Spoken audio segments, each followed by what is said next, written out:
So let's talk about my story. The story of my moves in 6 minutes or less. Okay. Set a timer for 6 minutes. Okay, so let's talk about how I got to Mary Kay. I grew up in Oregon. I went to college in Virginia because my non-custodial parent only took the bar exam in the District of Columbia because he was a brilliant guy who did not think about the fact that his ex-wife might move his kids to the opposite coast.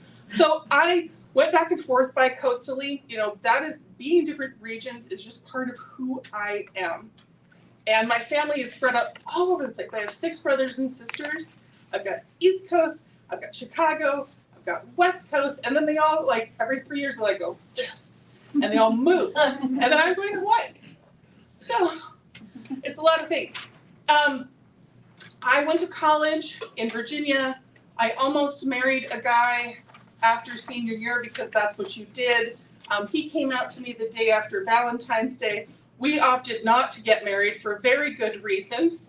And then I basically took the first job that I could find that would get me as far away from him as possible, but also not have me go home because I didn't want to tell my really conservative family what had really gone on at the time. So I got to Utah, which is where I met the person that would ultimately recruit me. Now here's the thing, Mary Kay had been in my life forever. I had a Mary Kay 18th birthday party. Consultant didn't try to recruit me.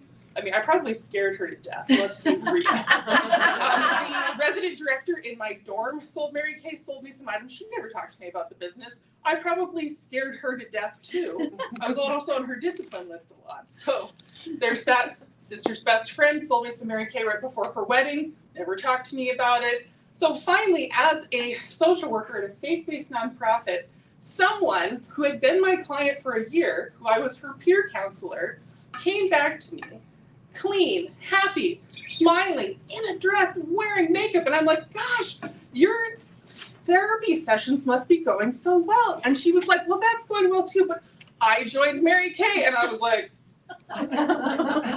okay, so Utah, I joined Mary Kay. That was my 3rd job, and I earned a car as a consultant at the end of my first year. I did not know very many people. I worked with women, but they were all people that it was not appropriate for me to talk to about the Mary Kay opportunity. Built from 0 to 200 customers and a car team in a year, partly because I had to.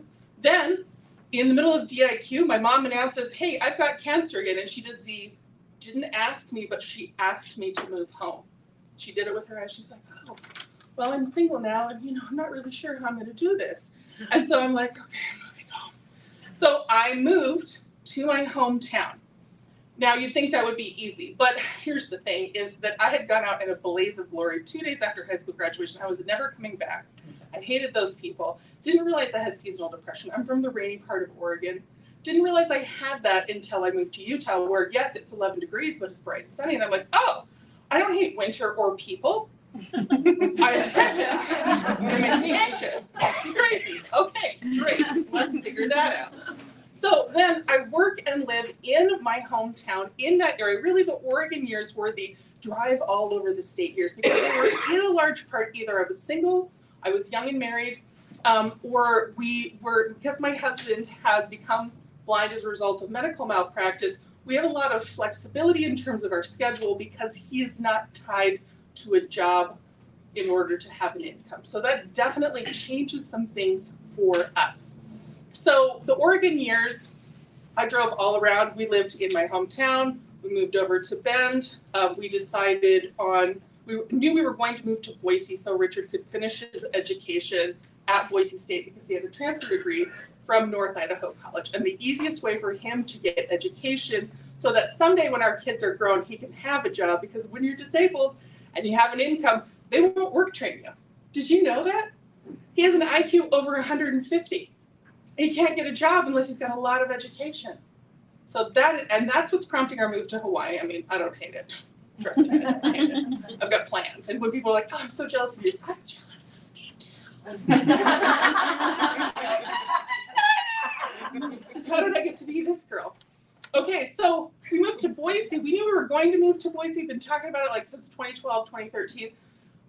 June 28th of 2014, we decide that we're going to move to Boise in August of 2014.